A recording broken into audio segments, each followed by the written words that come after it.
الذين اصطفى أشهد أن لا إله إلا الله وحده لا شريك له وأشهد أن محمدا عبده ورسوله. اللهم صل على محمد وعلى آل محمد كما صليت على إبراهيم وعلى آل إبراهيم إنك حميد مجيد. اللهم بارك على محمد وعلى آل محمد كما باركت على إبراهيم وعلى آل إبراهيم إنك حميد مجيد. أما بعد فأعوذ بالله من الشيطان الرجيم. بسم الله الرحمن الرحيم. رب اشرح لي صدري ويسر لي أمري واحلل عقدة من لساني يفقهوا قولي. اللهم فقهنا في الدين آمین یا رب العالمین. جی سورۃ یوسف آیت نمبر 101 تک ہم نے کر لیا تھا. 102 سے آنورڈ آج ہم نے کرنا ہے. جو احسن القصص یعنی حضرت یوسف علیہ السلام کا قصہ جو ہے وہ تو مکمل ہو چکا ہے، لیکن آپ دیکھیں کہ قرآن پاک جو ہے وہ محض قصے کہانیوں کی کتاب تو نہیں ہے نا کہ صرف قصہ سنایا. اگر تو ایسا ہوتا تو یہیں تک بات رکھی جاتی، لیکن قرآن کا اصل مقصد تو یہ ہے نا کہ انسان کی تربیت کی جائے، اس کی ہدایت کا ہر طرح کا بندوبست کیا جائے. تو اس لیے یہاں پہ بات صرف روکی نہیں گئی ہے، بلکہ آگے اب جو ایکچوئل ٹائم تھا یعنی نبی صلی اللہ علیہ وآلہ وسلم کا، وہاں پر بات لا کے اب اس وقت جو مشرکین اور جو دشمن موجود ہیں ان کو بھی ایڈریس کیا جا رہا ہے. یعنی جو قصہ کہانی انہوں نے پوچھا تھا وہ بتا کے اب آگے ان کو بھی سمجھایا جا رہا ہے. وہ آیات ہم آج پڑھیں گے. البتہ یہ جو ایک لاسٹ یہ جو آیت تھی، آیت نمبر لاسٹ سنی قصے کے حوالے سے لاسٹ 101 جو ہے، اس میں ایک چیز ایک پوائنٹ اس دن رہ گیا تھا سمجھنے کا کہ بڑی ہم نے پڑھی کہ بہت زبردست بڑی حکمت سے بھرپور یہ دعا ہے حضرت یوسف علیہ السلام کی.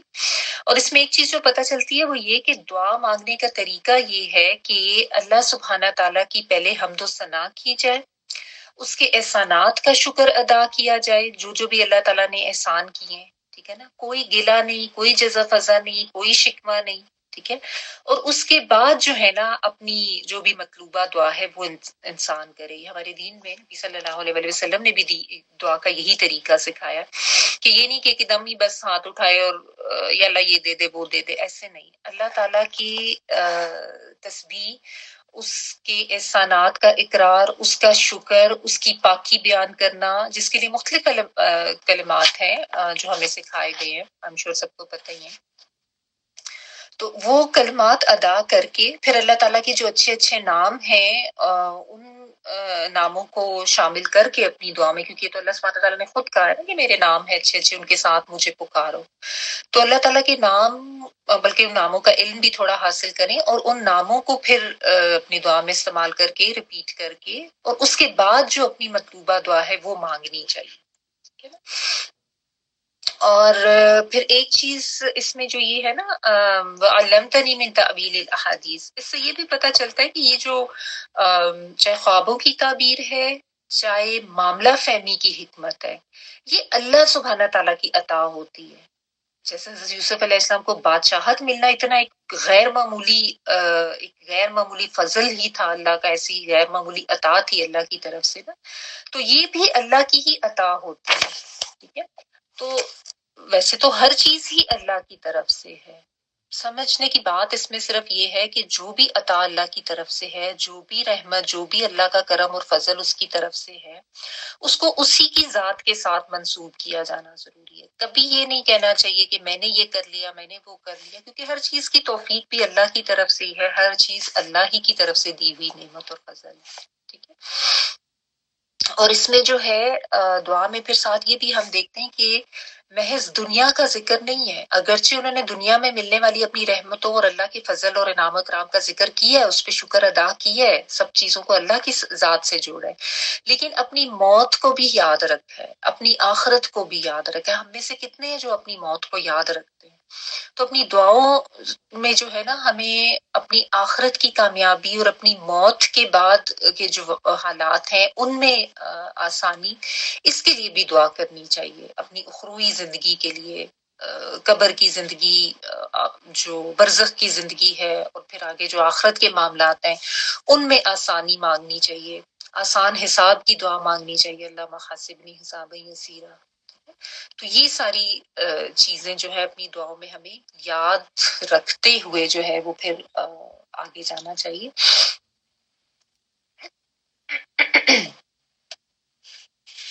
اچھا، تو اور باقی ظاہر ہے اس میں یہ چیزیں تو ہم دیکھ ہی چکے ہیں کہ اتنے زیادہ مشکل ترین حالات کے باوجود بھی ہمیں نہ تو کوئی مایوسی نظر آتی ہے حضرت یوسف علیہ السلام کی ساری زندگی اور ان کے طرز عمل میں، اور نہ کسی قسم کی نیگیٹیوٹی نظر آتی ہے. وہ صبر اور تقوی اس کے حوالے سے تو ہم نے بہت دیکھا، لیکن یہ بھی جو دو چیزیں ہیں نا، being positive in every situation and be hopeful, یہ بہت بڑے دو لیسنز ہیں. کچھ بھی ہو جائے اللہ کی ذات سے نا امید نہیں ہونا، ہمت نہیں چھوڑنی، حوصلہ نہیں چھوڑنا، نیگیٹو نہیں ہونا ہے اللہ تعالیٰ کے حوالے سے یا اپنی زندگی کے حوالے سے، کیونکہ یہ چیزیں جو ہے نا یہ بھی انسان کو اس کی زندگی میں کامیاب اور ثابت قدم رہنے میں مدد دیتی ہیں. اگر آپ نیگیٹو ہو جائیں گے، اور جو نیگیٹیوٹی ہے وہ شیطان کی طرف سے ہے، مایوسی جو ہے وہ شیطان کی طرف سے ہے. کس قسم کی بھی آزمائش آپ کو کسی کی طرف سے بھی ہے، چاہے کوئی رشتہ داروں کی طرف سے ہے، چاہے کوئی مال و دولت کی طرف سے ہے، چاہے صحت تندرستی کی طرف سے ہے، چاہے زندگی کے کوئی بھی حالات، اولاد ہیں، والدین ہیں، کچھ بھی ہے، کوئی اور رشتہ دار ہے، تو اس میں جو ہے نا پازیٹیو رہنا اور ایک پر امید رہنے والا ایٹیٹیوڈ جو ہے وہ بہت زیادہ ضروری ہے. ٹھیک ہے. اور نیکوکاروں کا ساتھ دیکھیں، اگر یہ نبی تھے اور انہوں نے نیکوکاروں کا ساتھ مانگا ہے نا، تو اس کی بڑی اہمیت ہے. اپنی زندگی میں کوشش بھی کریں کہ نیک لوگوں کا ساتھ اپنائیں، اور دعا اپنے لیے بھی کریں، اپنی اولاد کے لیے بھی، کیونکہ کمپنی جو ہے نا دیٹ میٹرز اے لاٹ. اور صرف زندگی میں نہیں کہ آخرت میں بھی اللہ تعالیٰ ہمیں صالحین کا ساتھ عطا فرمائے، نیک لوگوں کا ساتھ عطا فرمائے. یعنی انڈائریکٹلی آپ اپنے لیے جنت ہی مانگ رہے ہیں. اچھا، چلے آگے دیکھتے ہیں. آیت نمبر 102. ذَلِكَ مِنْ أَنْبَاءِ الْغَيْبِ نُوحِيهِ إِلَيْكَ وَمَا كُنْتَ لَدَيْهِمْ إِذْ أَجْمَعُوا أَمْرَهُمْ وَهُمْ يَمْكُرُونَ. یہ قصہ غیب کی خبروں میں سے ہے جو ہم تم پر وحی کر رہے ہیں، ورنہ تم اس وقت موجود نہ تھے جب یوسف کے بھائیوں نے آپس میں چالیں چلی تھیں، یا جب انہوں نے آپس میں اتفاق کر کے سازش کی تھی. دردانہ آپ کا نا ویڈیو آن ہو گئی ہے. دردانہ آپ کی ویڈیو آن ہو گئی ہے. اعوذ باللہ من الشیطان الرجیم. ذالک یہ سے مراد یہ قصہ ہے. من سے انبا جو ہے نبا ان کی جمع، نبا ان خبر کو کہتے ہیں، اہم بڑی خبر کو، اور اس کی جمع انبا. الغیب غیب کی خبریں ہیں، یعنی جو سامنے موجود تو نہیں ہے. نوحی ہی، نون جو ہے ہم کے لیے ہے، اور روٹ ورڈ ہے واؤ ہا اور یا وحی کرنا. تو ہم وحی کرتے ہیں، اور آگے گول ہے جو ہے ہی، اس سے مراد یہ جو قصہ سنایا گیا ہے. نوحی ہم وحی کرتے ہیں اس کو، الیکا طرف آپ کے، الہ اور کاف سے مل کے بنا، یعنی نبی صلی اللہ علیہ وسلم کو مخاطب کر کے اللہ سبحانہ تعالیٰ کی ذات یہ بتا رہی ہے کہ یہ ہم نے آپ کو بتایا ہے. وما کنتا، یہاں پہ ماں جو ہے وہ نہیں کے معنوں میں، اور نہ کنتا تھے آپ، تا جو ہے وہ تم کے لیے، لدیہم ان کے پاس. یہ جیسا من لدن کا آتا ہے نا، تو یہ پاس ہونے کے لیے کے معنوں میں آتا ہے، اور ہم جو ہے یہ ان کے لیے آ رہا ہے. ان کے پاس اس جب اجمعو وہ جمع ہوئے تھے، مراد یہ کہ جب انہوں نے آپس میں اکٹھے ہو کے ساز باز کر کے، جب اتفاق کر لیا تھا نا ایک بات پہ. امرہم ان کے معاملے میں، امر کوئی بھی کام یا معاملہ، تو ان کے معاملے میں، یعنی جب اس سے مراد جو ہے نا یہ جو لدیہم اور امرہم، یہاں پہ ہم سے مراد مشرکین مکہ ہے. اب واقعہ جو ہے نا یا بات کا رخ جو ہے وہ واپس اس وقت جو پریزنٹ حالات ہیں نبی صلی اللہ علیہ وآلہ وسلم اور ان کے سامنے یہ مکہ کے سارے جو دشمن جو ان کے اکٹھے ہوئے ہوئے ہیں، جو ان کے مخالفین، ان کی طرف بات کا رخ موڑ دیا گیا. تو ہم سے مراد اب وہ کفار مکہ ہے. وہم اور وہ یمکرون وہ چالیں چل رہے تھے. مکر ہوتا ہے نا چال چلنا، تو واو نون اسی کا پلورل ہے، اور شروع میں یا جو ہے آتائین والا وہ کے معنوں میں. تو اللہ سبحانہ تعالیٰ نے دیکھے سارا جو ہے وہ قصہ بیان کر دیا، اور اس کے بعد اب پریزنٹ میں آ کے اس بات کو کس طریقے سے جوڑا گیا ہے کہ یہ تو غیب کی خبریں ہیں. نبی صلی اللہ علیہ وآلہ وسلم کو تو اس قصے کے بارے میں کچھ بھی معلوم نہیں تھا. ایون عرب میں جو ہے نا حضرت یوسف علیہ السلام اور ان کے قصے کے بارے میں کوئی ایسی انفارمیشن کسی کو نہیں تھی. تو کہتے ہیں کہ جیسا قوم عاد سمود وغیرہ جو ہے نا ان کے تو کھنڈرات وہاں پہ تھے, تجارتی راستوں سے یہ وہاں سے گزرتے بھی تھے, تو اس کے بارے میں تو کچھ علم ان کو تھا. لیکن یہ قصہ ایسا تھا کہ اس کے بارے میں کوئی انفارمیشن ان کو نہیں تھی. اور اگر آپ وہ بات جو شروع میں ہم نے پڑھی تھی اس کو یاد کریں کہ یہ بات قصہ سٹارٹ کیسے ہوا تھا, میں نے آپ کو بتایا تھا کہ یہ جو سارے کفار مکہ تھے انہوں نے یہود کے ساتھ ان کے کہنے پہ نبی صلی اللہ علیہ وآلہ وسلم کو معذاللہ ان کو تو ندامت میں ڈالنے کے لیے یا ان کو جھوٹا ثابت کرنے کے لیے یہ بات ان سے پوچھی تھی. یہود نے ان کو بتایا تھا کہ تم ان سے نا یوسف علیہ السلام کے بارے میں پوچھو اور یہ پوچھو کہ یہ سارے شفٹ کیسے ہوئے تھے مصر میں, یہ تو وہاں پہ ہوتے تھے. تو انہوں نے تو اس وجہ سے پوچھی تھی نا. اس بات کو یہاں پہ کہا گیا از اجمعوا امرہم وہم یمکرون,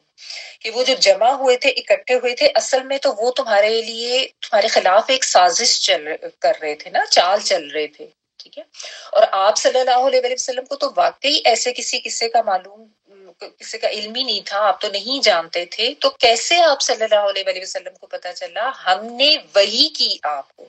تو بیسیکلی یہاں پہ نبی صلی اللہ علیہ وسلم کی نبوت کی صداقت بیان کی جا رہی ہے, اس کا ثبوت دیا جا رہا ہے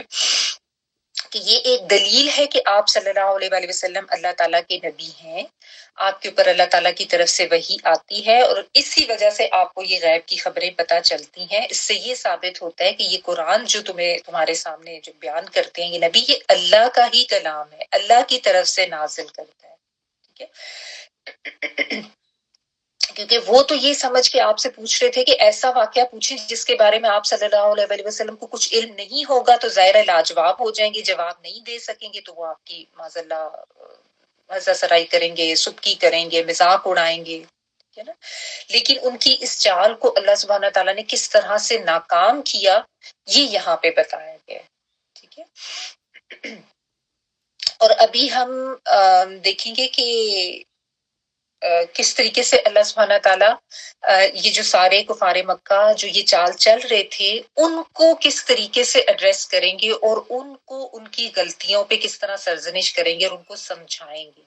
یعنی وہی بات کہ اگر محض قصہ وہی مقصود ہوتا تو بات آیت نمبر 101 تک ختم ہو جاتی, صورت وہیں پہ ہو جاتی. نہیں, لیکن اس کے بعد چونکہ قرآن کا تو مقصد یہی ہے کہ انسان کو ہدایت دی جائے, تو وہ سارے جو آئے تھے اب فوراً بات کا رخ ان کی طرف مڑ گیا ہے. سارے قصہ بیان کر کے بات کا رخ ان کی طرف مڑ گیا اور ان کو جو ہے وہ اب یہاں پہ ایڈریس کیا جا رہا ہے. اور اگر آپ یہ دیکھیں نا کہ مفسرین نے اس کے اوپر بھی کچھ پوائنٹس لکھے ہیں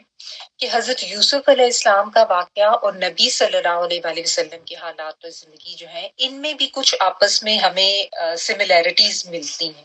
ٹھیک ہے نا. ایک تو سب سے پہلی بات یہ کہ دونوں کے نبوت کی ابتدا آپ کہہ لیں کہ سچے خواب سے ہوئی تھی. یعنی حضرت یوسف علیہ السلام کو ان کے بچپن میں ایک خواب دکھایا گیا جس کے آگے پھر ان کی ساری زندگی جو ہے وہ بدل جاتی ہے. اور نبی صلی اللہ علیہ وآلہ وسلم کی بھی جو نبوت کا آغاز ہے وہ سچے خوابوں سے ہوا تھا. بالعموم ہم یہی سمجھتے ہیں نا کہ وہ وہی آگی تھی غار حرا میں, وہ تو ایک بعد کا سٹیپ تھا. اس سے پہلے کافی دفعہ آپ صلی اللہ علیہ وآلہ وسلم کے ساتھ یہ واقعات ہوئے تھے کہ آپ کو جو خواب میں نظر آتا وہ سچ ہو جاتا تھا.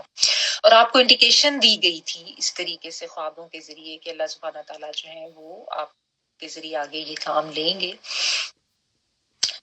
تو آپ صلی اللہ علیہ وآلہ وسلم کی زندگی میں بھی یہ نبوت کا جو ابتدائی دور تھا وہ سچے خوابوں پر مبنی تھا. اگر آپ سیرت پڑھیں نا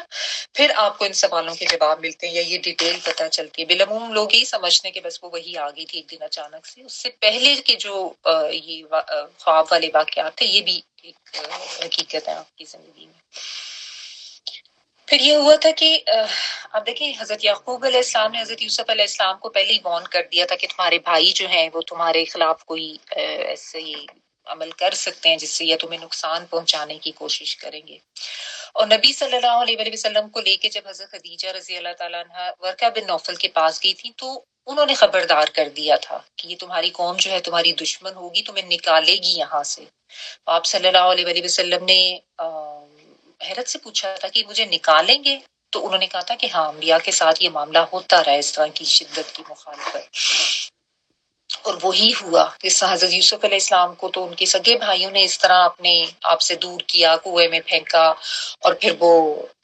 اپنے علاقے سے، اپنے سب رشتے داروں سے دور ہو کے اتنی دور کے ایک مقام پہ چلے گئے تھے۔ نبی صلی اللہ علیہ وآلہ وسلم کے ساتھ بھی ہم دیکھتے ہیں سارے ان کے اپنے، اگرچہ ٹھیک ہے سگے خون کے رشتے تو آپ صلی اللہ علیہ وآلہ وسلم کے تھے ہی نہیں نہ کوئی بہن نہ بھائی، لیکن باقی جو تھے سب قبیلے کے اور خاندان کے ہی لوگ تھے جنہوں نے اتنی زیادہ دشمنی کی۔ شیب ابی طالب کا واقعات دیکھنے کے کتنا زیادہ کیسے بالکل بالکل سب تعلقات جو ہیں وہ ختم کر کے کتنا ظلم کیا گیا تھا، اور اس کے بعد پھر آپ صلی اللہ علیہ وآلہ وسلم کو اتنا مجبور کیا گیا کہ پھر اللہ کے حکم سے آپ کو وہاں سے ہجرت کر کے پھر دوسری جگہ جانا پڑا، ٹھیک ہے نا۔ اور لیکن ظاہر ہے اللہ تعالیٰ کی تدبیر جیسے حضرت یوسف علیہ السلام کے ساتھ تھی ویسے نبی صلی اللہ علیہ وآلہ وسلم کے ساتھ بھی تھی، اور یہ بڑی ایک مشکل سچویشن تھی جب حضرت یوسف کو کنویں میں پھینکا گیا، لیکن اس کے بعد ہم دیکھتے ہیں کہ قافلہ آتا ہے، ان کو نکالتا ہے اور بڑا خوشی کا اظہار کرتا ہے، حالانکہ وہ اجنبی لوگ ہوتے ہیں۔ اپنوں نے کس طریقے سے غیروں والا معاملہ کر کے دور کیا، پھینک دیا، اور جو غیر تھے انہوں نے خوشی کا اظہار کیا اور ان کو لے کے چل پڑے، اور پھر آگے اس طریقے سے ان کی زندگی میں جو واقعات ہوئے۔ تو حضرت ہمارے جو نبی صلی اللہ علیہ وآلہ وسلم ہیں ان کے ساتھ بھی اپنوں نے اتنا برا سلوک کیا، لیکن جب وہ مدینہ جاتے ہیں، اور بلکہ جانے سے پہلے ہی اوس و خزرج یہ بھی اگر آپ سیرت میں پڑھیں تو ان کی طرف سے کیسی سپورٹ ملتی ہے اور کتنا زیادہ ساتھ دیا جاتا ہے، اور پھر آپ صلی اللہ علیہ وآلہ وسلم جب مدینہ ہجرت کر کے جاتے ہیں تو وہاں پہ جو لوگوں کا خوشی کا عالم تھا اور جس طرح وہ منتظر تھے، وہ بھی بس وہی، یعنی ایک طرح کی سملیرٹی ملتی ہے نا۔ اور پھر وہاں جا کے اللہ سبحانہ تعالیٰ نے کس طریقے سے قدم جمائے اور پھر کس طریقے سے اسلام کو طاقت ملی، تو یہ بھی تھوڑی سی جو ہے نا ایک سملیرٹی ساتھ ساتھ لگتی ہے۔ پھر حضرت یوسف علیہ السلام پہ بھی جس طرح تہمت لگی تھی عزیز مصر کی بیوی نے جو کیا تھا، تو نبی صلی اللہ علیہ وآلہ وسلم پر حضرت زینب جو ان کے جو متبنہ تھے نبی صلی اللہ علیہ وآلہ وسلم کے، جو حضرت زید بن حارثہ، ان کی جو بیوی تھی حضرت زینب جو کہ نبی صلی اللہ علیہ وآلہ وسلم کی کزن تھی، ان کے حوالے سے اسی طرح کی تہمت لگائی گئی اور بہت زیادہ جو ہے وہ غلط باتیں لوگوں نے کی، اور آپ صلی اللہ علیہ وآلہ وسلم بھی اس سے ظاہر پریشان ہوئے۔ تو یہ بھی ایک سملیرٹی نظر آتی ہے۔ پھر دیکھیں حضرت یوسف علیہ السلام پیدا کہاں ہوئے تھے اور کہاں ایک بالکل انجان دوسرے ملک میں جا کے جو ہے وہاں پہ ان کی زندگی کیسے پلٹا کھاتی ہے، وہاں پہ جا کے وہ بادشاہ بنے اور ان کو ایک حکومت نصیب ہوئی۔ تو نبی صلی اللہ علیہ وآلہ وسلم بھی ساری زندگی تو مکہ میں تھے، اور اس کے بعد جا کے جو ہے وہ ایک دوسرے شہر مدینہ میں ان کو پھر ان کے قدم جمے، وہاں پہ ان کی حکومت یعنی اسلامی حکومت جو ہے وہ وہاں جا کے قائم ہوتی ہے، جو کہ ظاہر بالعموم انسان ایسا نہیں سوچتا اپنے ایریا کو چھوڑنے کا یا اس طرح، یہ تو ظاہر ہے اللہ تعالیٰ کی طرف سے جو حالات اور جو انسان کے بارے میں لکھا ہوتا ہے۔ تو مفسرین نے یہ بھی بیان کیا ہے کہ جیسے یوسف علیہ السلام نے وہ جو سارا قحط والا معاملہ تھا اور پھر وہ غلہ وغیرہ انہوں نے بھجوایا، تو مکہ میں بھی بہت قحط آیا تھا، لیکن اس کے باوجود نبی صلی اللہ علیہ وآلہ وسلم نے جو ہے وہ غلہ بھجوایا تھا وہاں پہ، حالانکہ وہاں کے لوگوں نے اس طرح سے نکالا تھا۔ اور پھر جیسے حضرت یوسف علیہ السلام کے بھائی جو سارے بعد میں پھر نادم ہوئے، ان کے ساتھ جو ہے یعنی ان کی ساری جو غلطی تھی ان کے سامنے آئی، تو قریش جو تھے ان کے ساتھ بھی یہی معاملہ ہوا۔ ایونچولی ان کو جا کے پتہ چل گیا تھا کہ یہ واقعی ہی اللہ کے نبی ہیں، اور ان کی جو نہیں ماننے والے تھے وہ اپنی ہٹ دھرمی پر اکڑے رہے، لیکن بہت سے ایسے تھے جو مان بھی گئے، تو جیسا ابو سفیان یا حضرت خالد بن ولید، ایسا بہت سی اور ایگزامپلس ہیں، ٹھیک ہے نا۔ تو ان سب نے اقرار بھی کر لیا اپنے غلط ہونے کا، اور وہ پھر اسلام بھی لے آئے۔ تو بہرحال یہ کچھ سملیرٹیز چونکہ دونوں قصوں میں نظر آتی ہیں نا، تو اس لیے اس کو بھی مفسرین نے جو ہے وہ بیان کیا ہے، اور یہی کنیکشن بن رہا ہے بیسیکلی جہاں تک ابھی ہم نے آیات پڑھ لی 101 اور پھر آگے 102،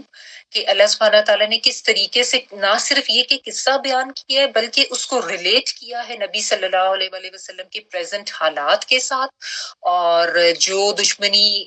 برادران یوسف نے کی تھی اس کو ریلیٹ کیا ہے اس کفار مکہ کی دشمنی کے ساتھ. اور اب دیکھیں اللہ تعالیٰ ان کو کیسے سمجھا رہے ہیں ساتھ ساتھ. ایک تو یہاں سب سے پہلے یہ بات جو کہ بہت ضروری تھی وہ فوری بیان کر دی گئی کہ دیکھو تم اس کو نبی نہیں مانتے، تم اس کی تکذیب کرتے ہو، اسی تکذیب کی نیت سے تم اکٹھے ہوئے تھے، تم نے سازش کی تھی وَهُمْ يَمْكُرُونَ، اور تم نے آ کے یہ سوال پوچھا تھا اس نیت سے کہ شاید یہ جواب نہیں دے سکے گا کیونکہ یہ تو معاذ اللہ تم اس کو سچا نہیں سمجھتے ہو، جھوٹا سمجھتے ہو. لیکن اللہ تعالیٰ نے یہ بیان کیا کہ ہم وہی کر رہے ہیں، تو اب تم سمجھ جاؤ کہ یہ میرا نبی ہے اور میری طرف سے اس کو خاص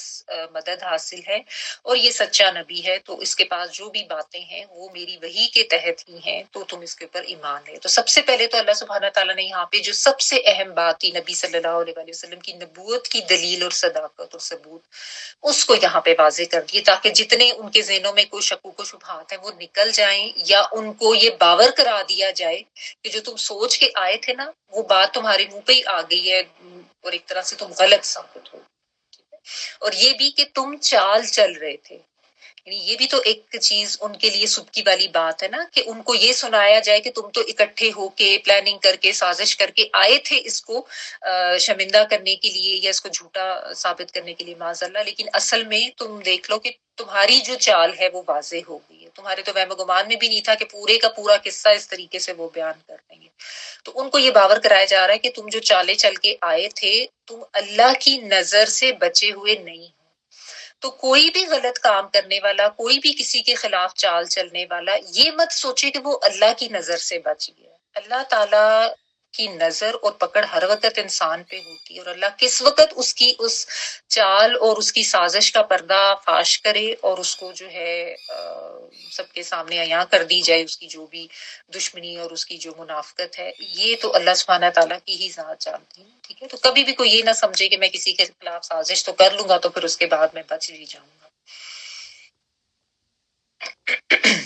پھر آگے دیکھیں اللہ سبحانہ تعالیٰ نے کیسے ان کی مزید جو ان کے دل کے حالات ہیں اور جو ان کی نیت ہیں اس کو کیسے واضح کیا. وما اکثر الناس ولو حرصت بمؤمنین، اور تم کتنا بھی چاہو ان میں سے اکثر لوگ مان لینے والے نہیں ہیں یا ایمان لانے والے نہیں ہیں. وما یہاں پہ ماں جو ہے یہ نہیں کے معنوں میں آ رہا ہے. اکثر الناسی اکثر لوگوں میں سے، الناس لوگوں، ولو اور خواہ یا اگرچہ حرستا حریص ہو تم، حریص ہوتا نا یعنی کسی چیز کا بہت زیادہ چاہنا، کسی چیز کی بہت خواہش رکھنا، لالچ ہونا کسی چیز کا. بیسیکلی یہ تو لالچ تو ہم ذرا نیگیٹو معنوں میں لے جاتے ہیں نا، تو حریص ہونا، چاہنا، کسی چیز کی بہت شدید خواہش رکھنا. ہا را سوا روٹ ورڈ ہے، تا زبر تا جو ہے تم کے لیے آ رہا ہے. ٹھیک ہے، بمؤمنین ایمان لانے والے، مؤمنین جو ہے مومن کی جمع، اور بازر بھی جو یہاں پہ اگر آپ والے کا ترجمہ کر لیں تو آپ کو زیادہ سمجھ آ جائے گی. ٹھیک ہے، اب اس آیت کا مطلب بیسیکلی تو اس کا جو مطلب ہے وہ یہ ہے کہ تم کتنی بھی خواہش کر لو، کتنی بھی شدید تمہاری چاہت ہو، یہ ایمان لانے والے نہیں. کیا مطلب ہے؟ یعنی یہاں پہ ان لوگوں کی جو ضد ہے نا اس کو بیان کیا جا رہا ہے کہ اصل میں تو یہ تمہیں آزمانے کے لیے آئے تھے، آپس میں چالیں چل کے اور مشورے کر کے اور بڑی پلاننگ کر کے. اب تم نے بالکل ان کو ایز اٹ از جو سوال انہوں نے پوچھا تھا، جو کہ ان کے وہم و گمان میں بھی نہیں تھا کہ تم جواب دو گے، وہ سارا قصہ ان کو بیان کر دیا. تو اب نبی صلی اللہ علیہ وآلہ وسلم کو مخاطب کر کے اللہ سبحانہ تعالیٰ یہ کہہ رہے ہیں، کیونکہ اللہ تعالیٰ تو دلوں کے حال بھی جانتے ہیں نا، تو آپ صلی اللہ علیہ وآلہ وسلم کے دل میں جو ایک خواہش اس وقت تھی، یا خواہش سے زیادہ آپ یہ کہہ لیں جو ایک ایکسپیکٹیشنز تھی آپ صلی اللہ علیہ وآلہ وسلم کی، وہ تو ظاہر اس وقت یہی ہوں گی نا کہ اب انہوں نے مجھ سے یہ سوال کیا تو اب تو یہ سب مان جائیں گے. اور آپ صلی اللہ علیہ وآلہ وسلم ظاہر ہے دل کتنے نرم تھے اور آپ کو اتنی حرص ہوتی تھی کہ یہ سب ایمان لے آئے، تو اندر آپ کے یہی خواہش تھی کہ اب تو یہ سب ایمان لے آئے. لیکن اللہ سبحانہ تعالیٰ نے اس کو بھی ایڈریس کر دیا کہ یہ تم اب مت سمجھو کہ یہ جو ہے بڑے آرام سے ایمان لے آئیں گے. اور یہاں پہ بھی اگرچہ خطاب نبی صلی اللہ علیہ وآلہ وسلم سے، ان کو بھی حقیقت حال سے آگاہ کیا جا رہا ہے کہ یہ مت سمجھ لو کہ صاحب جو ہے یہ آرام سے تم پہ ایمان لے آئیں گے اور کلمہ پڑھ لیں گے. اور اصل میں ایڈریس جو ہے وہ ان کفار کو کیا جا رہا ہے کہ یہ مطلب نبی صلی اللہ علیہ وسلم کو یہ بتایا جا رہا ہے کہ ان کا یہ پوچھنے کا مقصد بیسیکلی ایسا نہیں تھا کہ ان کو واقعی کوئی دلیل چاہیے تھی تمہاری نبوت کی، یہ تو صرف تمہیں جو ہے جھوٹا ثابت کرنے کے لیے یہ سوال اٹھا کے لے کر آئے تھے، ان کو کوئی ماننے کی حرص نہیں تھی، ٹھیک ہے نا۔ اور وہ جیسا میں نے آپ کو بتایا نا کہ اصل مقصد جو ہے وہ کفار کو بتانا ہے کہ انہوں نے تو ایک امتحان لینے کے لیے نبی صلی اللہ علیہ وسلم سے سوال کیا تھا، لیکن اصل میں ان کی اندر نیت کیا تھی، یعنی وہ جو بات ہے نا کہ ان کی جو چال تھی اور ان کی جو سازش تھی اس کا پردہ فاش کیا گیا یہاں پہ، اور ساتھ ساتھ یہ حقیقت بھی بیان کر دی گئی ہے کہ ان کے اندر کیا چل رہا ہے، کیونکہ اللہ تعالیٰ تو انسان کی نیتیں بھی جانتا ہے، دل کے حال بھی جانتا ہے، وہ کس نیت سے کوئی کام کر رہا ہے اور اس نے کیا کرنا تھا، یہ سب چیزیں اللہ تعالیٰ کو تو معلوم تھی، تو ان کی اس غلط نیت کو بھی واضح کیا گیا یہاں پہ۔ نبی صلی اللہ علیہ وسلم کی جو ایک خواہش ان کے دل میں تھی ان کو بھی ایڈریس کر دیا گیا کہ یہ اتنے آسانی سے یہ سب ایمان لانے والے نہیں ہیں، کیونکہ ان کو ایمان لانا تو مقصود ہی نہیں تھا نا۔ تو اس سے یہ بھی پتہ چلتا ہے کہ انسان کے اعمال جو ہے نا ان کا دار و مدار اس کی نیت پر ہوتا ہے، جب نیت ہی نہیں تھی کسی نیک کام کی تو پھر یہ کیسے پاسبل تھا کہ وہ ہدایت پا جاتے، کیونکہ انسان ہدایت تب پاتا ہے جب نیت ہدایت کی ہوگی، جب نیت یہ ہوگی کہ میں نے کسی کو جواب دینا ہے یا میں نے کسی کو لاجواب کرنا ہے یا میں نے کسی کو معاذ اللہ کو بے عزت کرنا ہے، اور جس طرح وہ ایک کانسیپٹ ہوتا ہے نا کہ بس اگلے کو میں چپ کرا دوں اور اس کو بس گرا دوں پچھاڑ دوں اور میری جو ہے وہ ایک علم کی دھاک بیٹھ جائے یا میری طاقت جو ہے وہ سب کے سامنے واضح ہو جائے، یہ جب نیت ہوتی ہے نا تو پھر انسان کو ہدایت نہیں ملتی، ٹھیک ہے نا۔ کیونکہ آپ دیکھیں ہدایت کے لیے جو قانون اللہ تعالیٰ کی طرف سے ہے، کئی دفعہ ہم اس کو پڑھ چکے ہیں، ہدایت کے طالب کو ہدایت ملتی ہے جو ہدایت کی نیت سے آتا ہے، جس کا سوال ہدایت حاصل کرنے کی نیت سے ہوگا اس کو ہدایت ملے گی، وہ علم بھی پا لے گا، جس کی سوال کرنے کی نیت یہ ہوگی کہ میں اگلے کے علم کو چیک کروں یا میں اس کو یہ بتاؤں کہ میرا علم زیادہ ہے یا میں اس کو شرمندہ کرنے کے لیے کوئی ایسا سوال کروں، کیونکہ بعض لوگوں کے اندر یہ بھی ایک شیطانی صفت ہے، شیطان ہی اس قسم کی باتیں سجھاتا ہے کہ تم اس کا علم ٹیسٹ کرنے کے لیے فلاں چیز پوچھو، یا دیکھو یہ پتہ لگاؤ کہ اس کا علم تمہارے سے زیادہ ہے یا تمہارے سے کم ہے۔ بعض لوگ ایسے کرتے ہیں کہ وہ کسی کے علم کو جانچنے کے لیے یا اس کے لیے، تو وہ سوال کا مقصد جو ہے وہ فوت ہو جاتا ہے، کیونکہ سوال جو ہے نا ہدایت کی نیت سے کیا جانا چاہیے، کچھ سیکھنے کے لیے، کچھ فائنڈ آؤٹ کرنے کے لیے۔ سوال کرنا برا نہیں ہے، نیت کی بات ہو رہی ہے، کس نیت سے سوال کیا جاتا ہے، جس نیت سے سوال کیا جائے گا ویسا ہی اس کا ریٹرن انسان پا لے گا۔ ان کی تو سوال کرنے کی نیت ہی سچی نہیں تھی نا، تو یہ چیز یہاں پہ بیان کر کے ان لوگوں کو بھی ایڈریس کیا گیا کہ تم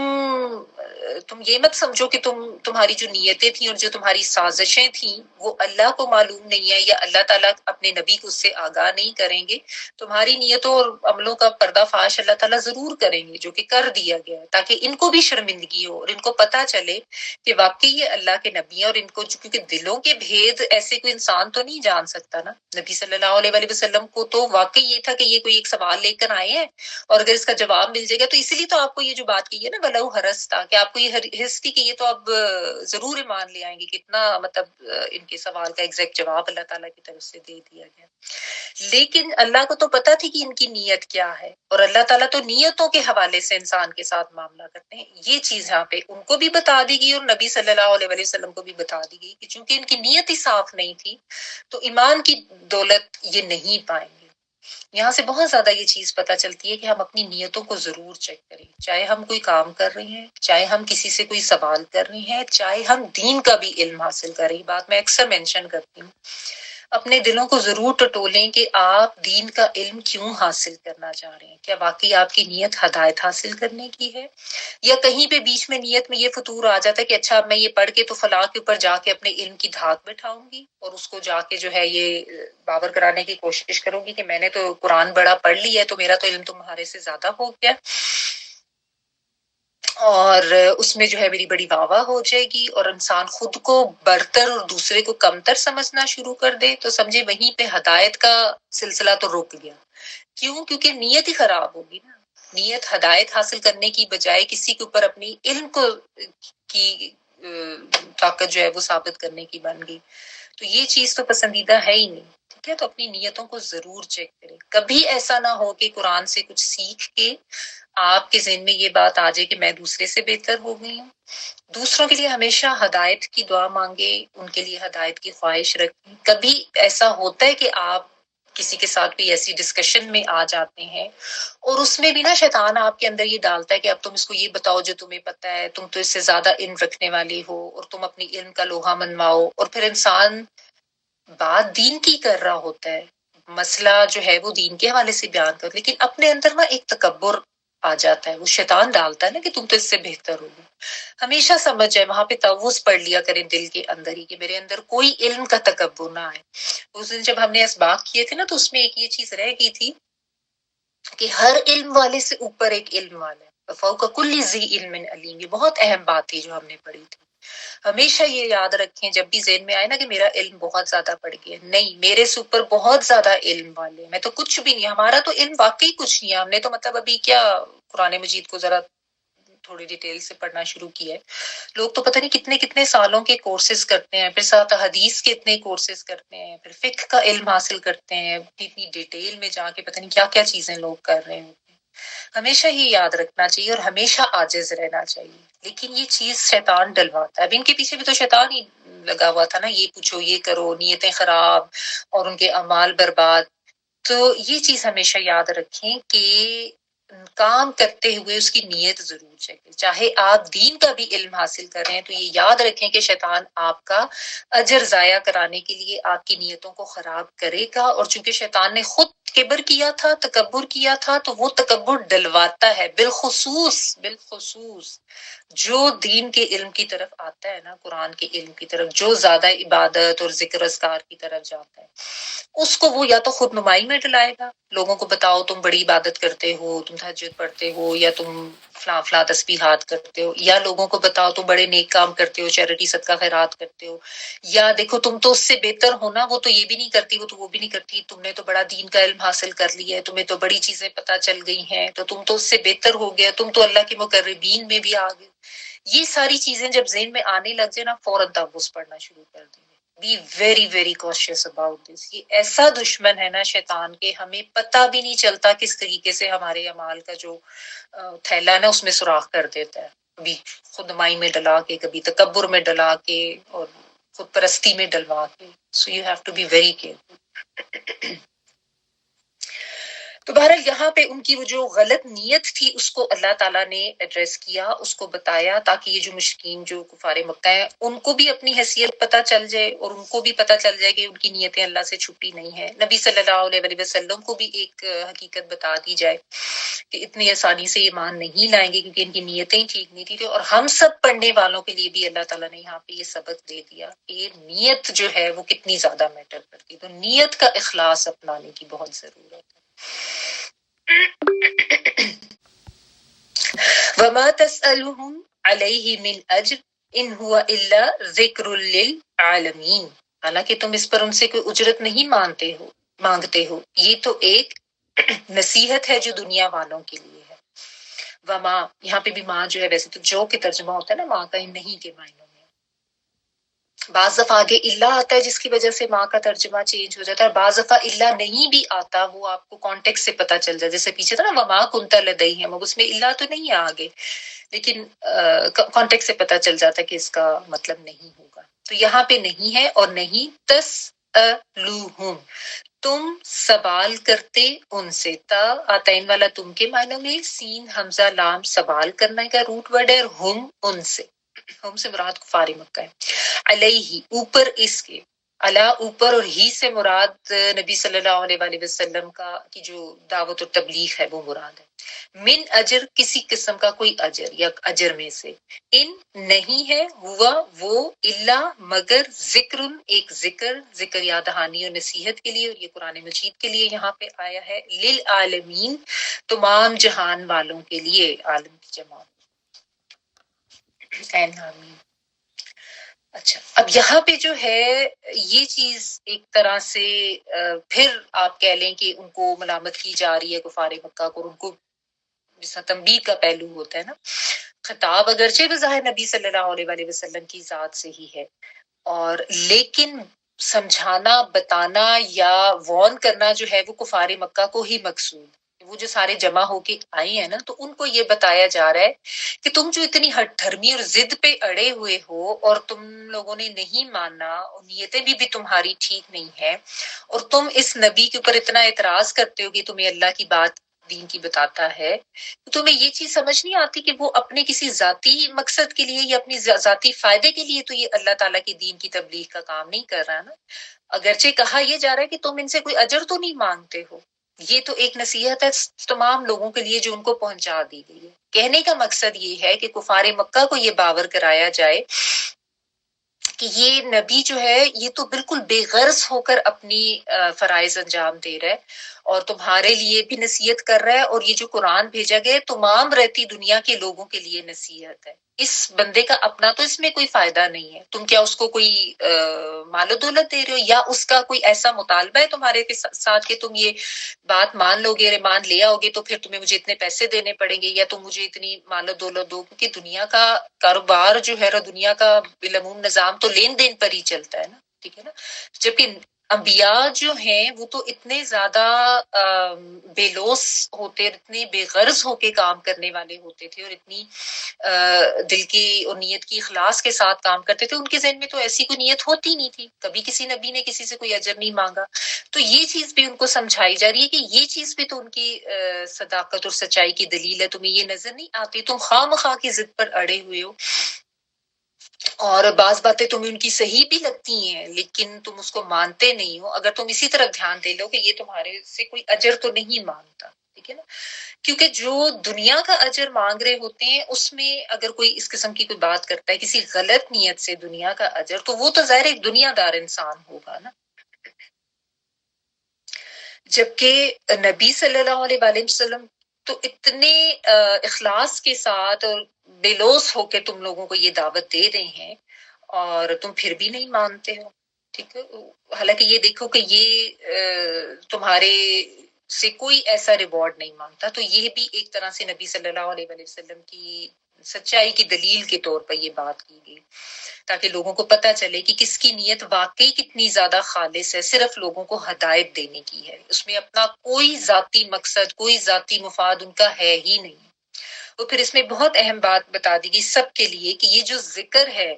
جس میں یاد دہانی بھی ہے لوگوں کے لیے اور نصیحت بھی ہے، یعنی قرآن مجید جو اللہ تعالیٰ کی طرف سے نازل کیا گیا ہے، سب لوگوں کے لیے نصیحت ہے، کسی خاص گروہ کے لیے نہیں ہے، کسی خاص طبقے کے لیے نہیں ہے، کسی خاص وقت کی قوم کے لیے نہیں ہے، اب رہتی دنیا تک یہ لوگوں کے لیے نصیحت ہے۔ جس نے بھی ہدایت پکڑنی ہے وہ اس قرآن کو سمجھ کے پڑھے گا تو وہ ہدایت پا لے گا، ٹھیک ہے نا۔ تو کہنے کا ایک تو مقصد یہ ہے کہ الٹا تم لوگوں کو تو شکر گزار ہونا چاہیے، ٹھیک ہے نا، لیکن تم ناشکری کرتے ہو، کیونکہ یہ نصیحت سب کے لیے دی جا رہی ہے، نہ صرف تمہارے لیے ہے، نہ صرف کسی اسی دور کے لوگوں کے لیے ہے۔ تو ایک طرح سے تو جہاں ان کی سوئی ہوئی عقلوں کو جگایا جا رہا ہے کہ وہ بندہ اپنا تو کوئی فائدہ نہیں تم سے مانگ رہا نا، اس کو تو کوئی ایسا ذاتی مقصد ذہن میں نہیں ہے، تمہارا فائدہ ہے اس میں، یعنی یہ جو ذکر ہے یہ فائدہ ہے، یہ نصیحت ہے تم لوگوں کے لیے بھی اور آنے والے دور کے ہر انسان کے لیے، چاہے وہ کسی مذہب سے تعلق رکھتا ہو۔ للعالمین جب کہہ دیا گیا نا تو پھر اس میں یہ نہیں ہے کہ صرف مسلمان ہی اس سے ہدایت پائیں گے، جو بھی کسی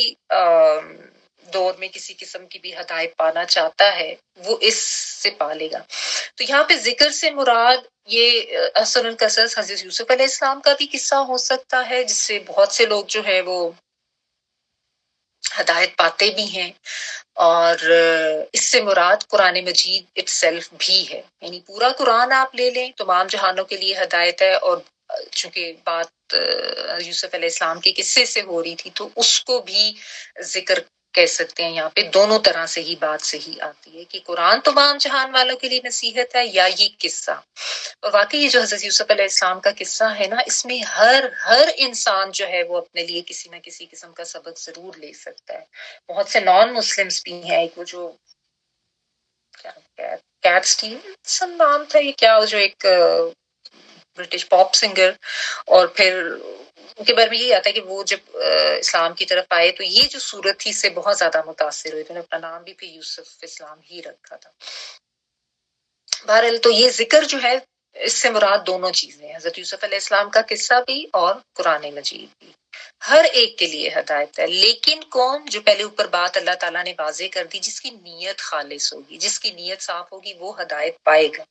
جس کی نیت جو ہے وہ اس میں فطور ہوگا تو وہ پھر کبھی بھی ہدایت نہیں پائے گا، چاہے جتنی بھی واضح بات اس کو کر دی جائے. اب آپ دیکھیں کہ اتنے واضح ان کے سوال کا جواب مل گیا تو اس کے بعد ہونا تو یہی چاہیے تھا نا کہ وہ آرام سے ایمان لے آتے، لیکن نہیں آئے. کیوں؟ کیونکہ اللہ تعالیٰ کی طرف سے بھی ایسے لوگوں کے لیے یہی فیصلہ کیا جاتا ہے کہ جو غلط نیت سے آئیں گے ان کو ہدایت نہیں ملے گی، چاہے وہ قرآن بھی سن لیں. حالانکہ دیکھیں اب اپنے سب نے یہ قصہ پڑھا ہے تو میں نہیں سمجھتی کہ کوئی بھی ایسا ہوگا جس کے اوپر اس کا اثر نہ ہوا ہو، یا جس نے اپنی زندگی کے حوالے سے اس سے کوئی لیسن نہ لیا ہو، چاہے میں ہوں چاہے آپ ہیں، جو بھی جنہوں نے اس کو پڑھا ہے. تو لیکن اس لیے ہدایت ملی، یا اس لیے اس سے ہم نے بہت کچھ سیکھا کہ نیت سیکھنے کی تھی.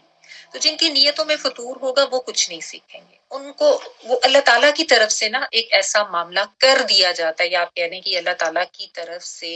ایسے دلوں کے اوپر کفر لگا دیے جاتے ہیں، تالے لگا دیے جاتے ہیں، ان کی عقلیں، آنکھیں، دماغ، کان سب بند کر دیے جاتے ہیں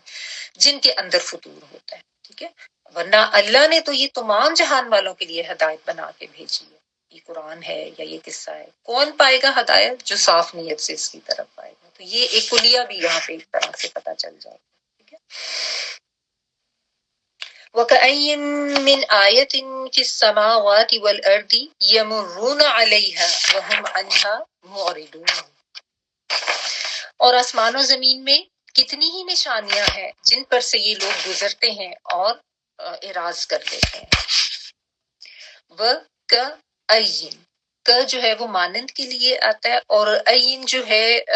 عین جس طرح کتنی ہی، یا ہاؤ مینی، یا سو مینی، اس طرح کے لیے. من آیتن،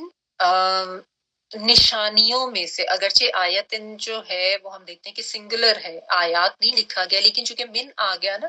تو اس سے پھر اس کا ترجمہ جو ہے وہ نشانیوں کر دیا گیا. من آیتن فی السماوات والارض، آسمانوں کی اور زمین کی، یمرون، وہ گزرتے ہیں. مرہ یمرو، میم را، را جو ہے یہ چلنے کے معنوں میں یا کسی چیز کے اوپر سے گزرنے کے معنوں میں. یا جو ہے شروع میں آتا ہے مانا وہ کے معنوں میں ہے. واو نون جو ہے وہ پلورل کے لیے آ رہا ہے. روٹ ورڈ جو ہے وہ میم را، را، گزرنا، چلنا. وہ گزرتے ہیں علیہا، ان پر. یہاں پہ بھی ہا جو ہے اس کا ترجمہ پلورل میں ہوگا، ان نشانیوں پر سے گزرتے ہیں. وہم، اور وہ، انہا، ان سے، ان نشانیوں سے، موردون، اراز برتنے والے. موردون عین را دال، اراز برتنا، توجہ نہ دینا، کیئر فری ہو جانا، اس معنوں میں آتا ہے. واو نون پلورل ہے تو اراز برتنے والے. اچھا، اب یہاں پہ جو ہے آپ دیکھیں پھر یہی چیز بیان کی جا رہی ہے کہ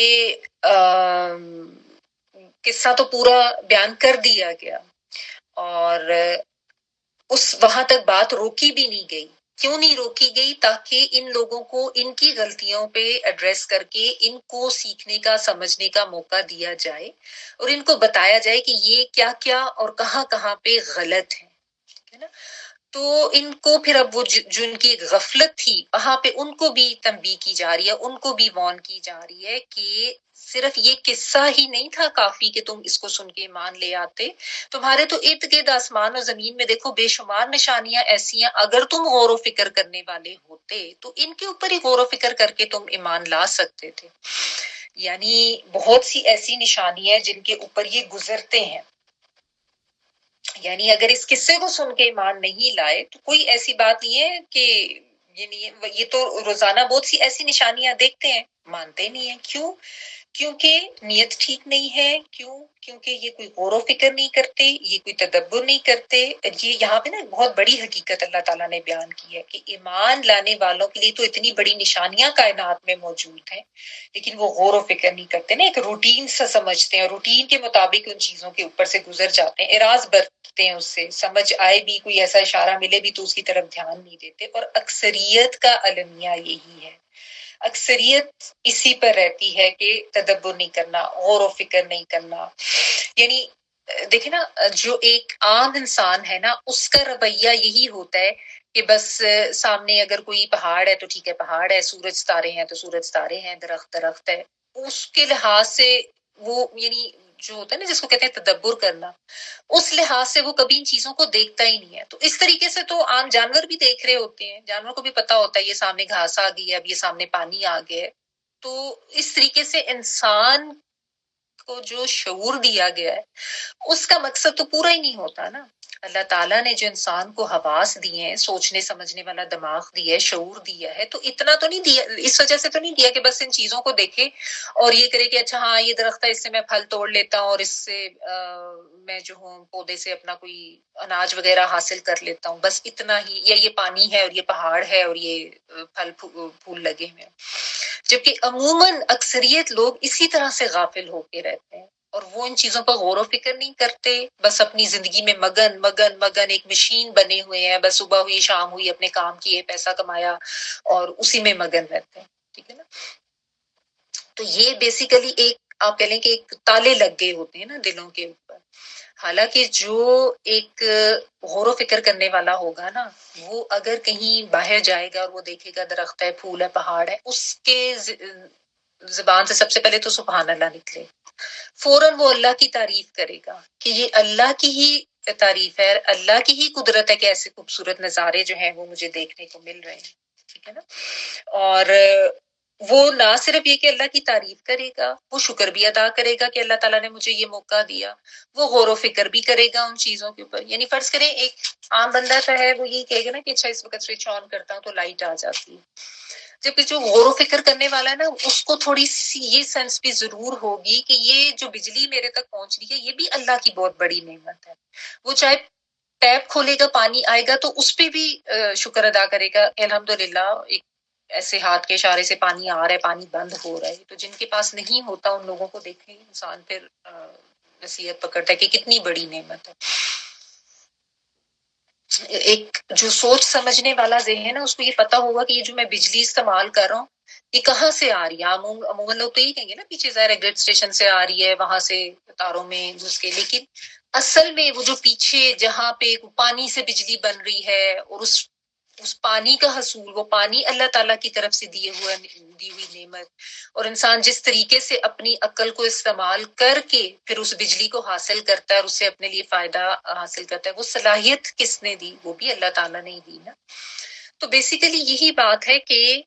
جس نے ہدایت حاصل کرنی ہو، جس نے نصیحت پکڑنی ہو، وہ تو اپنے ارد گرد کی چھوٹی موٹی چیزوں کو ہی دیکھے تو اس کو اتنی نشانیاں مل سکتی ہیں. انسان اپنے جسم کی طرف دیکھ لے، میں دیکھ سکتا ہوں، میں اٹھ رہا ہوں، چل رہا ہوں، پھر رہا ہوں، کھا پی رہا ہوں، تو کیا ہے یہ سب اللہ تعالیٰ کی دی ہوئی نعمتیں نہیں ہیں؟ آپ اپنے ارد گرد اپنے صرف ایک بیڈ روم کی چیزوں کے اوپر غور کرنا شروع کریں، کیا کیا کچھ اللہ تعالیٰ کی طرف سے نعمتیں ہیں، کیا کیا کچھ نہیں اللہ نے دیا ہمیں.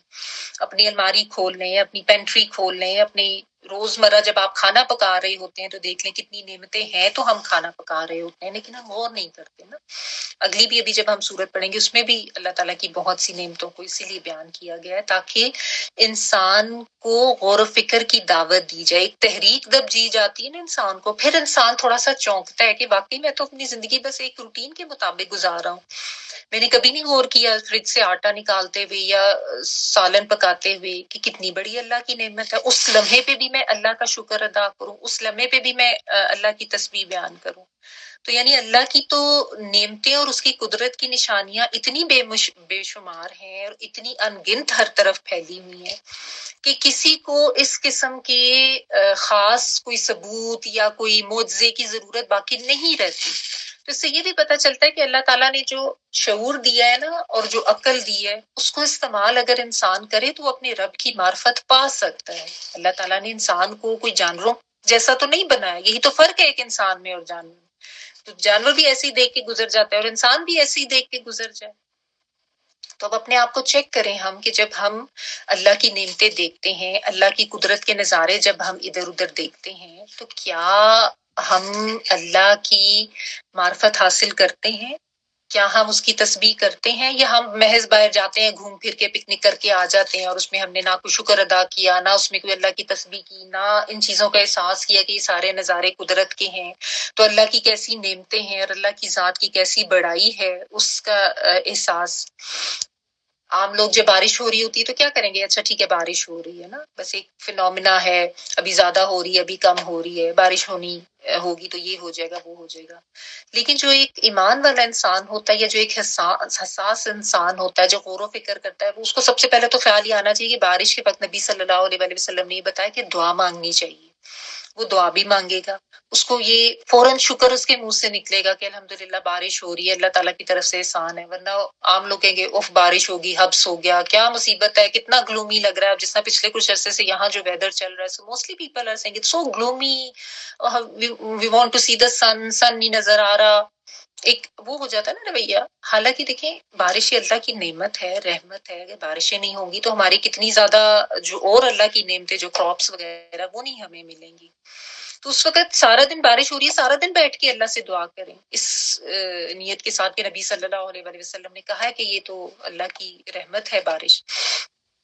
باہر نکل کے نہا بھی لیا کریں، بلکہ یہ بھی نبی صلی اللہ علیہ وسلم کی سنت میں۔ اور ایک دفعہ آپ صلی اللہ علیہ وسلم ایسے بارش میں نکلے اور آپ صلی اللہ علیہ وسلم نے یہ بھی فرمایا کہ یہ اللہ کی طرف سے آ رہی ہے نعمت، بارش اللہ کی طرف سے آ رہی ہوتی نا، اور پھر رحمت ہے، نعمت ہے۔ تو آپ صلی اللہ علیہ وسلم نے اس کے اوپر بھی جو ہے وہ خوشی کا اظہار کیا۔ تو بجائے اس کے کہ انسان اس پہ کوڑے یا مصیبت سبھی یہ کر رہے ہوتا ہے کیا ہو گیا ہر وقت بارش ہر وقت بارش، ایسا نہیں کرنا، ٹھیک ہے نا۔ تو اب وہی بات ہے کہ انسان اعراض برتتا ہے نا، انسان غور و فکر نہیں کرتا۔ تو ان آیات میں جو ہے نا ایک تو نیت کے اخلاص کی بات کی گئی ہے، دوسرا انسان کو اپنے ارد گرد کائنات پر اور اپنی نعمتوں پر غور و فکر کی دعوت دی گئی ہے، تاکہ ہم الوف بن کے ایک محض جانوروں کی طرح زندگی گزار کے نہ چلے جائیں اس دنیا سے، کہ نہ اللہ کی پہچان ہوئی، نہ اللہ کی نعمتوں کا ادراک کیا، نہ ان نعمتوں کا کوئی شکرانہ کیا، نہ ان نعمتوں پر کوئی اللہ کے آگے جھکے اور اس کی تعریف کی، کیونکہ بالعموم انسان اپنی بہت سی نعمتوں کو اوور لک کر رہا ہوتا ہے، ٹھیک ہے، جن کو نشانیاں چاہیے وہ بھی اوور لک کر رہے ہوتے ہیں۔ اور عام لوگ اگر ہم یہ کہ ہمیں تو نشانی کی ضرورت نہیں، ہم اللہ کو ماننے والے ہیں، وہ ٹھیک ہے، لیکن کیا ہم ان سب چیزوں کے اوپر شکر اس طرح ادا کرتے ہیں اللہ کا؟ کبھی ہم اس کے اوپر اس طرح سے غور و فکر کرتے ہیں؟ نہیں کرتے، تو یہ بھی تو اعراض کرنے والی ہی بات ہوگی۔ تو یہ بات ہے سمجھنے کی، اس میں ایمان والے جو ہے نا وہ تفکر کرتے ہیں، سبحان اللہ بولتے ہیں، شکر کرتے ہیں اللہ تعالیٰ کی، ہر وقت حمد و ثنا کرتے ہیں۔ وما یؤمن اکثرهم باللہ الا وهم مشرکون، ان میں سے اکثر اللہ کو مانتے ہیں مگر اس طرح کہ اس کے ساتھ دوسروں کو شریک ٹھہراتے ہیں۔ وما یؤمن، اور ماں کا ترجمہ آپ یہاں پہ نہیں بھی کر سکتے ہیں کہ اور نہیں مانتے ہیں اللہ کو اکثر ان میں سے، لیکن اس طرح سے کہ شرک کرتے ہیں۔ وما، اور نہیں، یؤمنو، وہ ایمان لاتے، یا تعین والا وہ کے معنی میں، حمزہ میم نون اس کا روٹ ورڈ ہے، ایمان یعنی الف میم نون ایمان سے، اکثرہم، اکثر ان میں سے، باللہ، اللہ پر یعنی ایمان اللہ پر لانا، الا، مگر یہ کہ وہم، اور وہ مشرکون، شرک کرنے والے ہوتے ہیں۔ یہ بڑی سخت آیت ہے، اس کو اگر سمجھا جائے نا، محاورہ ترجمہ تو اس کا یہی ہے کہ نہیں ان میں سے اکثر اللہ پر ایمان لاتے مگر اس طرح سے کہ وہ شرک کرنے والے ہوتے ہیں۔ اب یہ وہی بات ہے کہ انسان جب غافل ہو کے زندگی گزارتا ہے نا، جس چیز کو اللہ نے پہلے مینشن کی ہے کہ نشانیاں تو اتنی ہیں، لوگ آنکھیں بند کر کے اس کے اوپر سے گزر جاتے ہیں۔ اب یہ لوگ بھی تو اپنے تجارتی راستوں میں سے بھی کتنی بستیوں پہ سے گزرتے تھے، اس کے اوپر بھی غور و فکر نہیں کرتے تھے۔ کائنات میں جو اتنے مظاہر ہیں ان کے اوپر غور و فکر نہیں کرتا۔ عام انسان کا یہی معاملہ ہے نا۔ تو یہ بات ہے کہ ایسے لوگ تو پھر ہدایت سے اور اپنی منزل سے بالکل دور ہو جاتے ہیں، اور وہ ان میں سے اکثر دیکھیں کچھ تو لوگ ایسے ہیں نا جن کو ہم ایتھیسٹ کہتے ہیں، جو کہ اللہ تعالیٰ کی ذات کو ہی نہیں مانتے. وہ تو یہ کہتے ہیں کہ سارا کچھ جو ہے نا بس ایسے ہی ایک نیچرل فینومینا ہے اور اسی طرح سے ہوتا آیا ہے کہ پودا اگتا ہے، درخت بنتا ہے، پھل ہوتے ہیں اور اس طریقے سے، اور پھر انسان پیدا ہوتا چلا جاتا ہے. ان کے ذہن میں تو کوئی اللہ تعالیٰ کی ذات کا کانسیپٹ ہے ہی نہیں. لیکن بیشتر جو لوگ ہیں دیگر مذاہب کے، سب کا معاملہ یہ ہے کہ اللہ کی ذات کو مانیں گے. اب یہ جو مشرکین مکہ ہے، ایسا نہیں تھا کہ یہ اللہ کی ذات کو مانتے نہیں تھے، یہ مانتے تھے، کہ ان کو پتا تھا کہ اللہ کی ذات ہے جس نے درخت، پھول، پہاڑ ہمیں بنایا، ہماری زندگی بنائی ہے. یہ سب اللہ کی اس طرح کی معرفت ان کو تھی. مسئلہ ان کا یہ تھا کہ یہ سمجھتے تھے کہ بہت سی اور سی ہستیاں ہیں جن کو اللہ تعالیٰ نے اس دنیا کا چلانے کے لیے، کاروباری دنیا چلانے کے لیے اپنی طرف سے کچھ ایسے اختیارات دے رکھی ہیں جس کی وجہ سے وہ اللہ تعالیٰ کے کاموں میں شریک ہے. معاذ اللہ، یہ ان کا کانسیپٹ تھا. یہ فرشتوں کو بھی یہی سمجھتے تھے. معاذ اللہ، اللہ کی بیٹیاں مانتے تھے. انہوں نے جو یہ دیوی دیوتا بت بنا رکھے تھے، ان کے پیچھے کانسیپٹ یہی تھا کہ یہ سب جو ہیں ان کو اللہ نے جو ہے وہ اپنے ساتھ شامل کیا ہوا ہے. نعوذ باللہ ثم نعوذ باللہ. اور اس وجہ سے ان کے بت بنا کے ان کے آگے جھکتے تھے. یعنی توحید ربوبیت کے تو قائل تھے، توحید الوہیت کے قائل نہیں تھے. ایک الہ نہیں مانتے تھے اللہ کو. تو یہاں پہ آپ دیکھیں سب کے لیے ایک طرح کی ڈانٹ ہے، کیونکہ آپ دیکھیں آج تو بہت سے اللہ کو ماننے والے نام کے مسلمان، کلمہ پڑھنے والے بھی ایسے ہی ہیں جو کہ شرک میں مبتلا ہیں. ایمان کا دعویٰ بھی ہے، ساتھ ساتھ شرک بھی کرتے ہیں. اور اس میں دیکھیں اکثریت ان میں سے، آپ اپنے معاشرے میں ہی دیکھ لیں، آج ہمارے ملک کے جو اکثر لوگوں کا حال ہے، کتنی زیادہ یہ چیز اور یہ شرک جو ہے سرایت کر چکا ہے ایسے اندر. کہیں پہ قبر پرستی ہے، کہیں پہ پیری فقیری ہے، ایسی توہم پرستی، چادریں چڑھائی جا رہی ہیں، درباروں پر جا کے منتیں مانی جا رہی ہیں، وہاں پہ جا کے پتہ نہیں کوئی دیگیں چڑھائی جا رہی ہیں اور لکھ لکھ کے اپنی حاجات وہاں پہ باندھی جا رہی ہیں، یا پتہ نہیں پانی میں بہائی جا رہی ہیں. پتہ نہیں کیا کیا لوگ دھاگے تعویذ ادھر باندھ کے یہ سمجھ رہے ہوتے ہیں یہاں سے ہماری منتیں مرادیں پوری ہو جائیں گی. اور وہ جو اللہ کی ذات جس نے، جو اصل مالک ہے، جو اصل مختار ہے، جس کا سارا قبضہ قدرت ہے ہماری زندگی کے اوپر، انسان اس سے غافل ہو کے، اس سے اعراض بد کے، جس سے آپ گھر میں، اپنے کمرے میں، اپنے مسلح پہ بیٹھ کے جو چاہے مانگ لیں، کوئی اس کے لیے آپ کو بیچ میں کوئی پیر فقیر، کوئی بزرگ، اس کا وسیلہ لینے کی ضرورت نہیں. لیکن آپ دیکھیں اکثریت کس قسم کے شرک میں مبتلا ہے، اور کیسے کیسے کانسیپٹس ہو گئے ہیں. نام کو یہ جی ہم مسلمان ہیں، ہم نبی کے امتی ہیں، ہم لا الہ الا اللہ بھی پڑھتے ہیں، لیکن جا کے چادریں ادھر چڑھائیں گے درباروں پہ اور سمجھیں گے کہ یہ ہماری حاجت روائی کریں گے. اور کانسیپٹ ان کے بھی یہی ہیں. مشرکین مکہ سے کچھ مختلف نہیں ہے. مشرکین مکہ بھی یہ سمجھتے تھے کہ اللہ نے ان کو اختیار دے رکھا ہے، بلکہ ان کا بھی جو وہ تلبیہ تھا نا جو حج کے وقت یہ پڑھتے تھے، لبیک اللہم لبیک لا شریک لک، اس میں بھی آگے الفاظ انہوں نے یہی ڈالے ہوئے تھے کہ تیرا کوئی شریک نہیں ہے ماں سوائے اس کو جس کو تو نے جو ہے وہ کوئی طاقت قوت دے رکھی ہے. تو یہ سمجھتے تھے کہ اللہ نے اختیار دیا ہوئے کچھ ہستیوں کو. انہوں نے خود ہی سے الفاظ وہ استعمال اپنے ایڈ کر لیے تھے نا، ورنہ دین ابراہیمی کی تو یہ تعلیم نہیں تھی، لیکن انہوں نے خود سے وہ چیز اپنے تلبیہ میں بھی ایڈ کر لی تھی، ماں سوائے اس کو جس کو تو نے جو ہے وہ اختیار دیا ہوا ہے. اور یہی مسئلہ تھا ان کی شرک کا، اور یہی مسئلہ ہے آج بہت سے مسلمانوں کا کہ ہاں اللہ کی ذات ہے، ہم اللہ کو مانتے ہیں، لیکن یہ جو بزرگ ہستیاں ہیں جو قبروں میں مدفون ہیں اور اللہ کی نیک ہستی، ان کو اللہ نے اختیار دیا ہوا ہے ہماری زندگی کا، اور ان سے ہم جا کے جب منتیں مانگیں گے تو یہ اللہ کی ہاں ہماری سفارش کریں گے، کیونکہ ان کو اللہ تعالیٰ نے ایسی قدرت دی ہوئی ہے. معاذ اللہ، یہ کانسیپٹ ہے. تو یہ صرف اس زمانے کے لوگوں کا نہیں تھا، اس کے بعد کے ہر دور میں آپ دیکھیں حضرت نوح علیہ السلام کے زمانے میں جو شرک ہوا تھا وہ کس طرح سے ہوا تھا. وہ شخصیت پرستی کی بنا پر ہوا تھا نا، کہ کچھ ہستیاں تھیں نیک، ان کو لوگ بڑا اچھا سمجھتے تھے. جب وہ اس دنیا سے چلے گئے، وہ بدھ سوا یعوق، وہ جو نام بھی آتے ہیں، تو انہوں نے ان کے بت بنا کے رکھ لیے تاکہ ہمیں جو ہے ان کی پریزنس کا احساس ہوتا رہے اور ہم ان کو یاد رکھیں. اور پھر آہستہ آہستہ انہی بتوں کے آگے جھکا جانے لگا اور ان سے منتیں مانگی جانے لگی، اور اس طریقے سے شرک کا آغاز ہوا. تو یہ جو شخصیت پرستی ہے نا، جو ہمارے ہاں بھی آج بہت زیادہ وبا کی طرح پھیلی ہوئی ہے. کہیں بھی کوئی کسی بزرگ کا اتنا زیادہ معتقد ہے کہ وہی ہے جو سب کچھ ہے، اس کے ہاتھ پہ بیعت کر لو، فلاں پیر ہے اس کے ہاتھ پہ بیعت کر لو. فلاں کے آستانے پہ چلے جاؤ، اب یہ داتا دربار اور غوث العظم اور داتا گنج بخشی، جو اس طرح کی ٹرمز ہمارے یہاں اتنی مشہور، اور اتنے لوگ پاگل ہیں، کہیں پہ بہشتی دروازہ ہے تو کہیں پہ پتہ نہیں کیا کیا کانسیپٹ ہیں کہ استغفر اللہ، اللہ تعالیٰ معاف فرمائے، لوگ کس طرح اس گمراہی کا شکار ہے، اور دیکھیں شیطان کس طرح انسان کو بہکا کے لے جاتا ہے، پتہ ہی نہیں چلتا۔ اللہ کو مانتے ہوئے بھی جا کے سجدے جو ہیں وہ قبروں پہ کیے جا رہے ہیں، اللہ تعالیٰ کی ربوبیت کا قائل ہونے کے باوجود اس کی الوہیت میں کس طرح دوسری ہستیوں کو شریک کیا گیا۔ بلکہ آج آپ ہمارے ہاں دیکھیں کہ ایون جو سیاست ہے اس میں کس طرح کی شخصیت پرستی بعض لوگوں کی نظر آتی ہے، کہ سیاہ سفید جو بھی کوئی کر رہا ہے، جس کو ہم نے اپنا لیڈر مانا ہوا بس وہ ٹھیک ہے، اس کے صحیح کو صحیح کہنا اور اس کے غلط کو بھی صحیح کہنا ہے۔ یعنی ہم نے نہیں یہ دیکھنا کہ صحیح کیا غلط کیا، بس جو ہمارا لیڈر کر رہا ہے ہم نے آنکھیں بند کر کے اس کے پیچھے چلتے جانا۔ یہ بھی شرکی ہو جاتا ہے نا،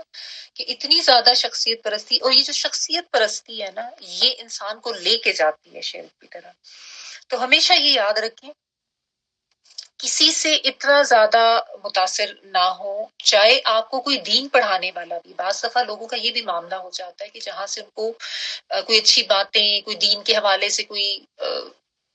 چیزیں پتہ چلتی ہیں نا، تو وہ اس شخصیت کے سحر میں مبتلا ہونا شروع ہو جاتا ہے۔ یہ بڑا زبردست ہے جی، اس نے ہمیں یہ بتایا، اور اس کے پھر وہ ایسے وہ معتقد ہوتے ہیں یا اتنے زیادہ آپ کہہ لیں کہ اس کے ساتھ جڑ جاتے ہیں کہ وہ پھر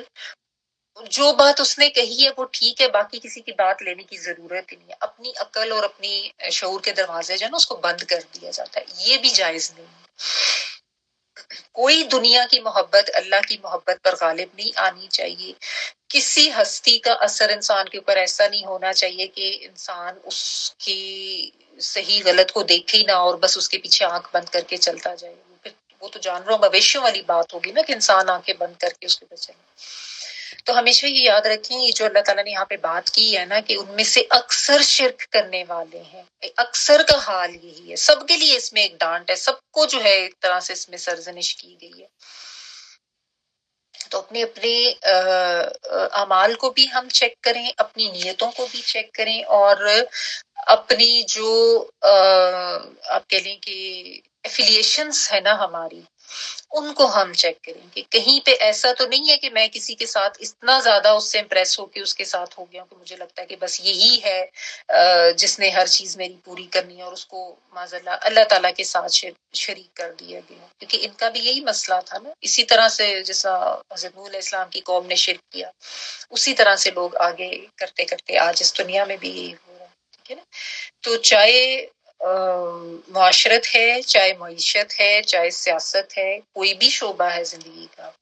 کبھی بھی آنکھیں بند کر کے تقلید نہیں کرنی، کبھی بھی اپنے دماغ و شعور کو بند کر کے شخصیت پرستی نہیں کرنی۔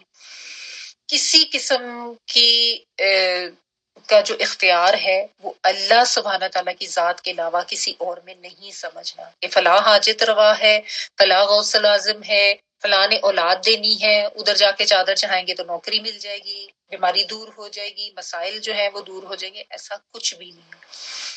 یہ اپنے کانسیپٹ اچھی طرح سے کلیئر کریں۔ صرف اللہ کی ذات ہے جو نکالتی ہے، صرف اللہ کی ذات ہے جس سے دعا مانگی۔ یہی کانسیپٹ جب خراب ہوتا ہے نا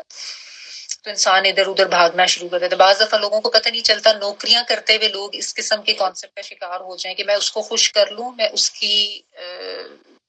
کا یہ فلاں کام اس کے آگے بچ بچ کے کروں تاکہ میری پروموشن ہو جائے، تاکہ میں اس کی گڈ بک میں آ جاؤں۔ اور یہ بہت زیادہ ہے ہمارے یہاں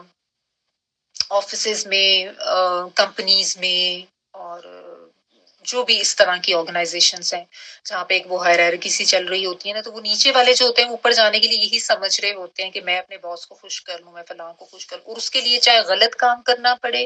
اس کے لیے چاہے اللہ تعالیٰ کی بتائی ہوئی حدود توڑنا پڑے، اور اس کے لیے چاہے ذہن یہ بنا لیا جائے کہ اس کو خوش کرنا ہے۔ وہ اکثر سبارڈینیٹس کا یہ خیال ہوتا ہے کہ اس کو خوش کر لوں گا نا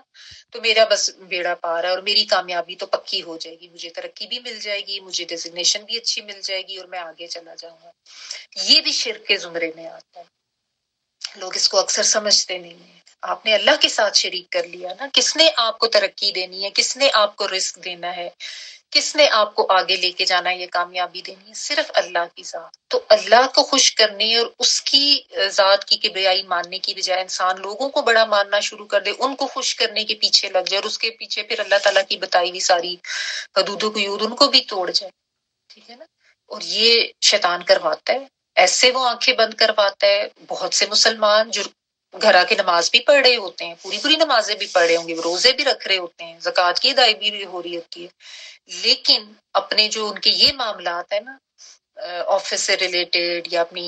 جاب سے ریلیٹڈ یا کاروبار سے ریلیٹڈ، یہاں پہ جا کے وہ ایسا شرک ان سے ہو جاتا ہے، ایسے شرک میں مبتلا ہوتے ہیں کہ وہ اللہ کی ذات ہے ایک طرف، کیونکہ وہ اکثر لوگوں نے تو اپنی عبادات بس ایک ریچولز کے طور پہ رکھی ہیں، رسوم عبادات ہی ہے نا، جو ہم تو بس رسم ادا کر رہے ہوتے ہیں موسٹلی جو لوگ ہیں، کہ سجدہ اللہ کے سامنے کیا، دن میں 5 دفعہ اس کے سامنے کھڑے ہوئے، لیکن جہاں پہ معاملات کی بات آئی وہاں پہ ہم لوگوں کے سامنے جھک گئے، ان کی خوشنودی، ہائے میرا باس نہ ناراض ہو جائے، اس کی خوشی ہو جائے، وہ میرے سے اس کے اوپر میری کوئی دھاک بیٹھنی چاہیے، کوئی اچھا جو ہے تاثر میرا اس کے اوپر پڑنا چاہیے، ورنہ تو پتہ نہیں میں بڑا ناکام ہو جاؤں۔ یہ بہت زیادہ عام کانسیپٹ ہے۔ تو یہ جو اللہ تعالیٰ نے کہا نا وَمَا يُؤْمِنُ أَكْثَرُهُم بِاللَّهِ إِلَّا وَهُم مُشْرِكُونَ، کہ نہیں ایمان لاتے، کہنے کا مطلب یہ ہے کہ ایمان کا دعویٰ ہے لیکن اصل میں ایمان نہیں لاتے، اور اکثر اصل میں ایمان نہیں لاتے، کیوں؟ کیونکہ وہ شرک کر رہے ہوتے ہیں۔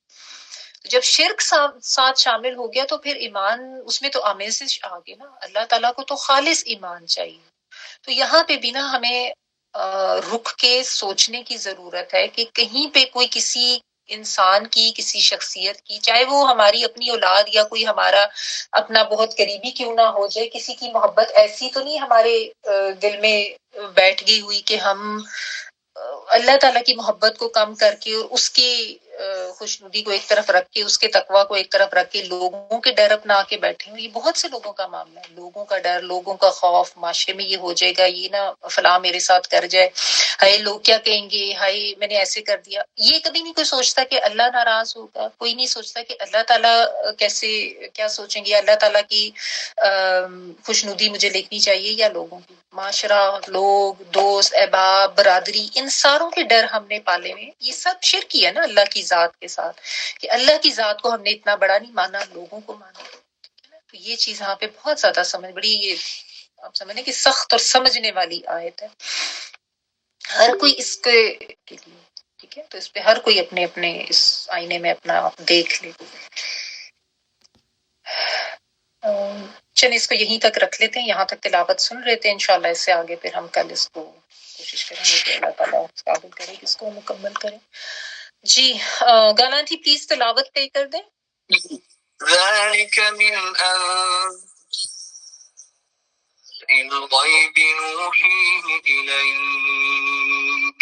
وما كنت لديهم إذ أجمعوا أمرهم وهم يمكرون وما أكثر الناس ولو حرصت بمؤمنين وما تسألهم عليه من أجر إن هو إلا ذكر للعالمين وكأين من آية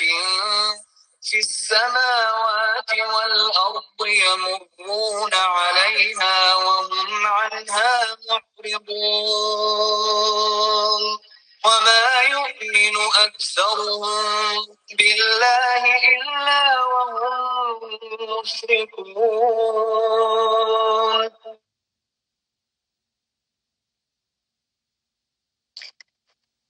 سبحانك اللهم وبحمدك نشهد أن لا إله إلا أنت نستغفرك ونتوب إليك سبحان ربك رب العزة عما يصفون وسلام على المرسلين والحمد لله رب العالمين۔ بارك الله لي ولكم في القرآن العظيم